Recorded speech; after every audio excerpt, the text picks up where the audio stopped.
Hello friends, my name is SN and here I welcome you all to my YouTube channel named SN की पाठशाला. So guys, today we are going to deal with the passing away of Bapu written by Nayantara Sehgal. So guys, आज हम इस video में सबसे पहले नयनतारा सहगल के बारे में जानेंगे कि वो है कौन, और उसके बाद हम इस चैप्टर का जो द पासिंग अवे ऑफ बापू है उसका एनालिसिस करेंगे हिंदी में, वो भी line by line. So guys, ये जो चैप्टर है वो वेस्ट बंगाल बोर्ड में क्लास 10th में है और हो सकता है इसका आगे और भी इम्पोर्टेंस हो. सो इस वीडियो को देखिए पूरा और उसको समझिए अच्छे से.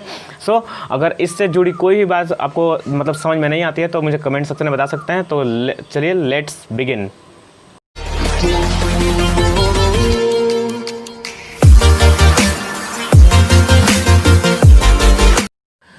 सो फ्रेंड्स, इस चैप्टर को स्टार्ट करने से पहले हम थोड़ा सा राइटर के बारे में देख लेते हैं और इस टेक्स्ट की जो समरी है छोटी सी उसको हम देख लेते हैं और समझ लेते हैं कि आखिर इस चैप्टर में हम कब पढ़ने वाले क्या हैं. सो फ्रेंड्स, ये स्टार्ट होती है चैप्टर हमारी नयनतारा सहगल से. सो वो कौन है? नयनतारा सहगल जो है वो पासिंग अवे ऑफ बापू की राइटर हैं. ठीक है. नयनतारा सहगल का क्या है? Nayantara Sahgal was born in the year of 1927. 1927 में इनका जन्म हुआ था. और ये क्या है? Is one of the first female Indian writer in English to receive wide recognition. Wide का मतलब याद रखिएगा, केवल चौड़ा नहीं है, बड़ा होता है. व्यापक रूप से रिकॉग्निशन मतलब इनको पहचान मिली थी. मतलब क्या हुआ कि one of the first female Indian writer हैं जिनको इंग्लिश में क्या मिला था, मतलब सबसे पहली जो राइटर्स थी उनमें से वो हैं जो जिनको क्या मिला था, बहुत ज़्यादा व्यापक रूप में पहचान मिली थी. यानी कि उनके वर्क्स जो है थे बहुत फेमस हुए थे. हर फिक्शन डील्स विथ, उनकी जो काल्पनिक या फिर वास्तविक जो भी थी उनकी राइटिंग्स, वो क्या था, क्या करती थी, डील्स विथ इंडिया का रिस्पॉन्स मतलब होता है प्रतिक्रिया दिखाना टू द क्राइसिस, माने संकट के समय पर जो कब हुआ था, जो ब्राउट अबाउट जो उत्पन्न हुआ था या फिर लाया गया था by the political changes.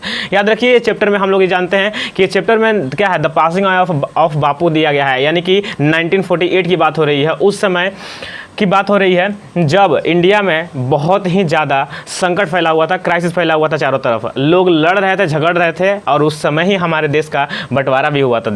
So friends, क्या है कि इस चैप्टर में भी वो इसी तरह की जो समस्याएं हैं उनसे डील करती हैं. तो क्या है कि देखिए लिखा हुआ है कि क्राइसिस से कैसे डील जो लाया गया था, पॉलिटिकल चेंजेस मैंने पॉलिटिक्स में जो बदलाव हुआ था. अब हमारा क्या था, पाकिस्तान हमारे भारत से मैंने इंडिया से अलग हो गया था और वहाँ पर उसके साथ बहुत सारे संकट उत्पन्न हो गए थे, दंगे हो रहे थे जगह जगह. इस बात को लेकर के वो इस पर लिखती हैं और बताती क्या है कि सी ऑन द साहित्य अकेडमी अवार्ड. क्या है, उनको मिला था सी ऑन साहित्य अकेडमी अवार्ड. जानते हैं कि लिटरेचर की दुनिया में एक बहुत बड़ा अवार्ड है जिसको दिया जाता है राइटर्स लोग को. सो उनको मिला था 1986 में for her novel rich like us. Rich like us इनका क्या है? रिच लाइक अस इनका एक फेमस नॉवेल है जिसके लिए इनको मिला है 1986 में साहित्य अकादमी अवार्ड. सो फ्रेंड्स, अब थोड़ा सा हम लोग टेक्स्ट के बारे में देख लेते हैं कि आखिर इस टेक्स्ट में दिया क्या गया है. कि उसका एक छोटा सा समूह जिसको बोलते हैं हम लोग समरी, छोटी सी, वो यहाँ दी हुई है. The text an extract from Nayantara Sahgal's memoir. क्या क्या है? Prison and chocolate cake. याद रखिएगा कि मेमोयर का मतलब होता है स्मरण करना किस चीज़ को या फिर कोई चीज़ को बताना. मतलब कि मन में उनका जो बात था उसको बताना, उसको भी बोल सकते हैं हम कि वो मेमोयर थे, उनके मन की उपज थी. ठीक है. एक्सट्रैक्ट मतलब क्या हुआ? उद्धरित है. जो ये एक्सट्रैक्ट वर्ड है इसका मतलब क्या हुआ? उद्धरित है. क्या है? मेमोयर से. मेमोयर मैंने समझे, नयनतारा के मन की बात है ये, जो उस समय बता रहे हैं कि क्या है कि प्रिजन एंड चॉकलेट केक, ये दोनों के राइटर मतलब उनके द्वारा लिखा गया है ये दोनों. और इन्हीं के द्वारा जो है क्या है, इसमें वो क्या करते हैं, रिकाउंट्स करती हैं. रिकाउंट्स का मतलब दोस्तों क्या होता है? तो रिकाउंट्स का मतलब होता है किसी चीज़ का फिर से उसको याद करना या फिर उसके घटित होना घटना को बताना. Incidents following the death of Gandhi जी.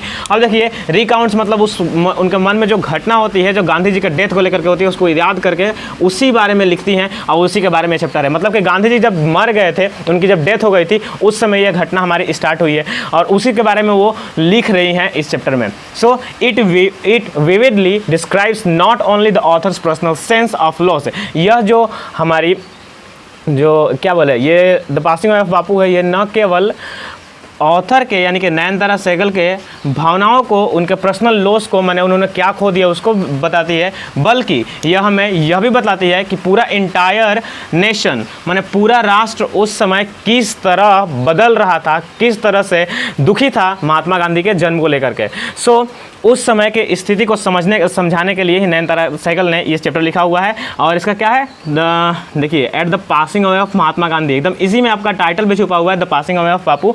तो इससे आपको समझ में आ गया महात्मा गांधी का जब मृत्यु हो गया उस समय जब उनको गोली से मार दिया गया था, जब वो प्रार्थना हॉल की तरफ जा रहे थे, तो उस समय जो सिचुएशन उत्पन्न हुई थी उसके बारे में वो बताती है कि किस तरह से लोग अनुभव कर रहे थे।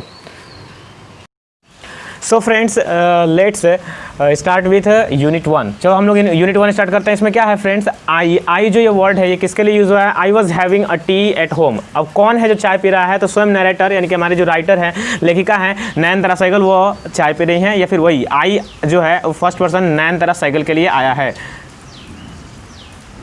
ठीक है, so I was having tea at home, वो क्या कर रही होती है, घर पर चाय पी रही होती है ऑन इवनिंग ऑफ 30 जनवरी, 30 जनवरी की सुबह शाम में, 30 जनवरी के शाम में क्या होती है, वो चाय पी रही होती हैं। और टाइम कब होता है, ईयर 1948 ईस्वी में। When I was called to Birla house by an urgent telephone, तब उनको बिरला हाउस बुलाया जाता है। बाई एन अर्जेंट टेलीफोन का मतलब हो गया कि एकदम इमरजेंसी है, अर्जेंट है, उसको उस बात को मानना और वहाँ पहुँचना। So Gandhi ji had been shot on his way to a prayer meeting. क्या बताया जाता है उस कॉल के द्वारा कि Gandhi ji had been shot, माने गांधी जी को गोली मार दिया गया है। कहाँ पर, on his way to prayer meeting, वो प्रेयर मीटिंग में जा रहे होते हैं, तभी उनको क्या किया जाता है, गोली मार दी जाती है। आप लोग जानते हैं किसने मारा था इसको गोली, शायद नाथूराम। आप लोगों को पता है कि आप लोग सबका आंसर देंगे, नाथूराम गोडसे ने उनको रास्ते में मारा था। I was numb with shock, क्या है, नम का मतलब होता है सुन्न पड़ जाना, सन्न पड़ जाना, मतलब कि कुछ करने की हालत ना होना, एकदम समझे। तो I was numb with shock as I got into the car, क्या हुआ, जैसे ही वो कार में एंटर करके बैठती हैं, वो क्या उसको उनको फील होता है एकदम नम, मतलब बहुत ज़्यादा दुखी फील होता है और वो सन्न पड़ जाती है, ऐसा लगता है कि वो हिल नहीं पाएंगे अब। सो एट बिरला हाउस, आगे देखते हैं कि एट बिरला हाउस, जब वो बिरला हाउस पहुंचती है तो क्या देखती हैं, वहाँ पर है Gandhi ji's relatives and followers had gathered round his body.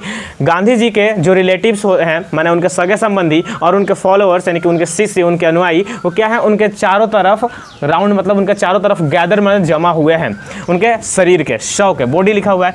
There was silence in the room, तब उस समय क्या दिखाया जाता है कि उस समय रूम में क्या है, चारों तरफ साइलेंस है। कब, there was a silence in the room as Gandhi ji breathe his last. Breath word का मतलब क्या होता है, सांस लेना। तो सांस जब गांधी जी अपना अंतिम सांस लिए, उस समय पूरे रूम में खामोशी छा गई, पूरी शांति छा गई। सो वर्ड, आगे देखते हैं, वर्ड्स ऑफ बापूजी's डेथ, क्या है, बापूजी का जो मृत्यु का खबर था, शब्द जो थे, मतलब कि वो मर गए, ये word spread through daily like flame fend by wind. अब देखिए, जैसे ही आग को आप हवा दीजिएगा, छोटी सी आग होगी तो बुझ जाएगी, लेकिन अगर वो थोड़ी बड़ी आग हो उसमें और हवा दिया जाए तो वो और बढ़ जाती है। वही बताया जा रहा है लेखिका के द्वारा कि गांधी जी के मृत्यु की खबर ऐसे फैली पूरे दिल्ली से लेकर पूरे भारत में, जैसे कि उसको किसी जैसे आग को हवा दे करके और चारों तरफ फैला दिया जाता है, उस तरह से बहुत ही ज़्यादा स्पीड के गति से। सो आगे देखते हैं, sad groups of main and women had collected around Birla house. मतलब क्या हुआ, sad groups of main and women का मतलब हुआ कि दुखी लोगों का जमावड़ा, दुखी लोगों का समूह, क्या है, जिसमें कौन कौन है, मैन यानी कि पुरुष और स्त्रियां भी हैं, दोनों हैं, कलेक्टेड इकट्ठा हुए हैं अराउंड बिरला हाउस के चारों तरफ इकट्ठा हो गए हैं। क्या है, उसके बाद आउट ऑफ एवरी विंडो, सारे दरवाजे खिड़कियों के बाहर, वन कुड सी, मतलब कोई भी आदमी देख सकता था, अ ब्राउन ब्लर फेस, मतलब कि लटके हुए चेहरे को कहा जाता है अ ब्राउन ब्लर फेस। अ ब्राउन ब्लर फेस का मतलब क्या हुआ, लटका हुआ चेहरा, मतलब कि मुरझाया हुआ चेहरा, मैंने दुख के कारण, जानते हैं जब किसी का, आप इमेजिन करिए किसी के घर में किसी की मृत्यु हो गई है तो उस समय उन लोगों की स्थिति कैसी होगी। तो यहाँ पर तो हमारे राष्ट्रपिता महात्मा गांधी की मृत्यु हुई है, तो इस तरह से सारे लोगों का चेहरा ऐसा लग रहा था जैसे कि ब्राउन हो गया है, ब्लर हो गया है। मतलब आपका यही है कि सारा जो समा था उस समय का सब खामोश था और सारे लोग दुखी थे। They did not make a sound, और वहाँ पर कोई भी आवाज़ नहीं हो रही थी। There was an unusual silence. Unusual का मतलब जानिए, अनयूजुअल का मतलब होता है कि जैसा कि जो चीज़ असामान्य है, अनयूजुअल का ऐसे मतलब असामान्य, मतलब कि साइलेंस वहाँ पर है जो होने नहीं चाहिए, मतलब इसका मतलब वहाँ चित्कार होना होगा, लेकिन वहाँ पर गांधी जी के मृत्यु के कारण सबको क्या हो गया है, सबको शॉक लग गया है, जिस तरह से स्वयं राइटर हमारी जो लेखिका है उनको लग गया था। साइलेंस है, इट वॉज एज, अब यह ऐसा है जैसा कि time stood still for those few minutes, ऐसा लग रहा था कि समय भी कुछ क्षण के लिए वहाँ पर रुक गया हो।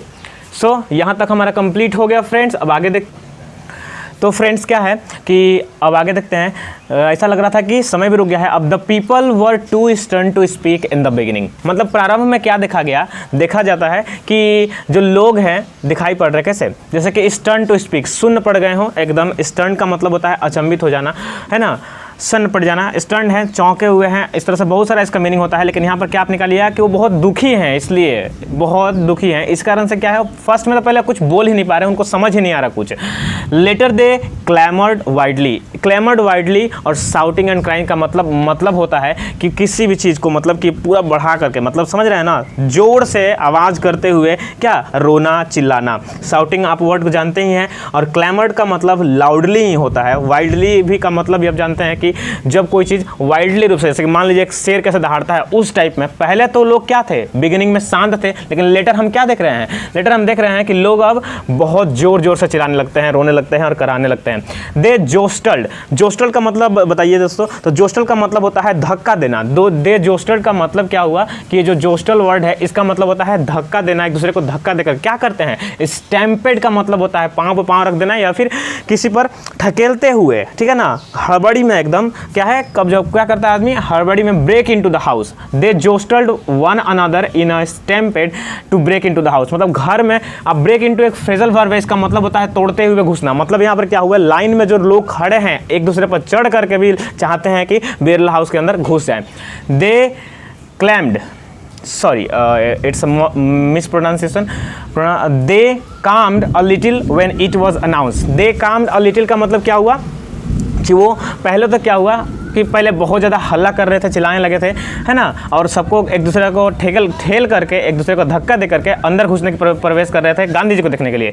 लेकिन दे काम, वे शांत हुए, अ लिटिल थोड़ा, व्हेन इट वाज अनाउंस्ड, जब घोषणा की गई, that they would be allowed to see Gandhi ji before the funeral.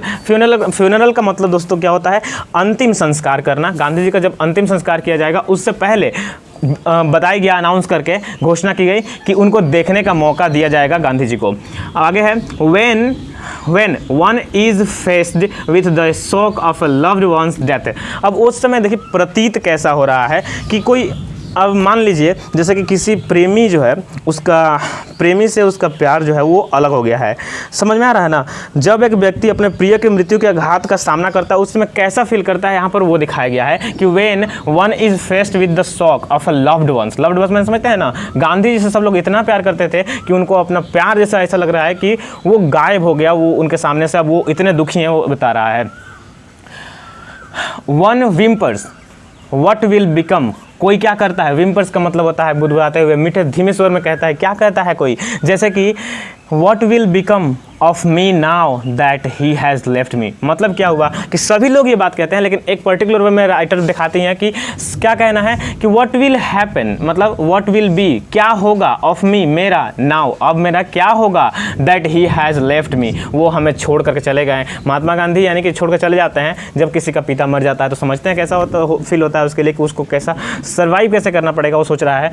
तो वही बताया जा रहा है कि कैसा फील होगा जब वो मर जाएंगे, तो क्या होगा, आदमी अपना तुलना कर रहे हैं, सारे व्यक्ति अपने आप को बता रहे हैं, दिखा रहे हैं कि अब उनका क्या होगा जब महात्मा गांधी को छोड़कर चले गए, तो उनको रास्ता कौन दिखाएगा। This was surely the question upper most का मतलब होता है लगभग सभी के मन में, in the mind of the morning people, morning मतलब कराहते हुए, दुख से व्यथित लोगों के मन में, सारे मतलब ये श्योरली था कि श्योर था, क्या श्योर था कि ये जो क्वेश्चन था वो सभी के मन में था। और ये क्वेश्चन स्वयं राइटर के मन में भी है, जो हमारी लेखिका है नयनतारा सहगल, उनके मन में भी है। They looked like lost children, और वो ऐसे दिख रहे हैं जैसे कि कोई भटका हुआ, भुलाया हुआ बच्चा। अब उनके पास उनका पिता नहीं है जिसका हाथ पकड़ के वो आगे चल सके, उनको ये बात समझ में नहीं आ रही है कि वो क्या करें। सो वो ऐसे लगते हैं जैसे कि कोई भटका हुआ लोस्ट चिल्ड्रन, माने भटका हुए बच्चे की तरह, जो बच्चे भटक जाते हैं उनके जैसा लग रहे हैं। It was the question in many of our hearts, यह क्वेश्चन था, it was the question in many of our hearts, मतलब यह क्वेश्चन सारे, मैनी ऑफ आवर्स का मतलब होता है लगभग सारे लोगों के मन में क्वेश्चन था। स्टिल शॉक्ड एंड अनबिलीविंग, और यह क्वेश्चन था कि स्टिल सब अभी भी क्या थे, स्टिल शॉक का मतलब अभी भी सब लोग शॉक में थे एकदम, उनको बिलीव नहीं हो रहा था, अनबिलीविंग था कि उनको मार दिया गया है। मतलब कोई किसी ने Mahatma Gandhi the father of the nation को शूट कर दिया है और उनको मार दिया है। We listen to the broadcast, we listen, हम लोगों ने सुना, क्या सुना? Telling the people of India that their Bapu was no more. और यहाँ क्या बताती है राइटर कि हमने ब्रॉडकास्टिंग होता मतलब कि प्रसारण के द्वारा बताया गया कि अब भारत के जो राष्ट्रपिता हैं महात्मा गांधी, जिसको हम लोग बापू कहते हैं, वो क्या हैं? वॉज नो मोर, मतलब अब नहीं है, अब वो मर चुके हैं। और यहीं इसी के साथ हमारी जो फर्स्ट यूनिट है फ्रेंड्स वो ख़त्म होती है। और आप आई होप आप लोग को ये जो यूनिट है वो समझ में आ गई होगी। अब इस बात को आप देखिए कि आपको इससे जुड़े हुए कोई भी बात हो, कोई भी क्वेश्चन हो, आप मुझसे मेरे कमेंट सेक्शन में डालिए। सेकेंड पार्ट में जल्द ही मैं इसका यूनिट 2 और 3 कवर करूँगा और ये पूरी स्टोरी कंप्लीट हो जाएगी। और इस तरह से आप क्या कर सकते हैं कि इसको पढ़ सकते हैं। मैंने बहुत सारे जो इंपॉर्टेंट वर्ड है उनके मीनिंग भी बताई है, जिससे क्या हो कि आपका यह बहुत ज़्यादा से ज़्यादा क्लियर हो सके। तो अगर इसके बारे में और भी कोई नोटिफिकेशन चाहिए और कोई जानकारी चाहिए तो आप मुझे कमेंट सेक्शन में लिख के बताएं। वीडियो पसंद आई हो तो लाइक करें और अपने दोस्तों के साथ शेयर करें ताकि उनको आप मदद कर सकें उनके लर्निंग में। यहीं पर हमारी सेशन अभी का ख़त्म होता है। मिलते हैं अगली वीडियो में। Till then take care.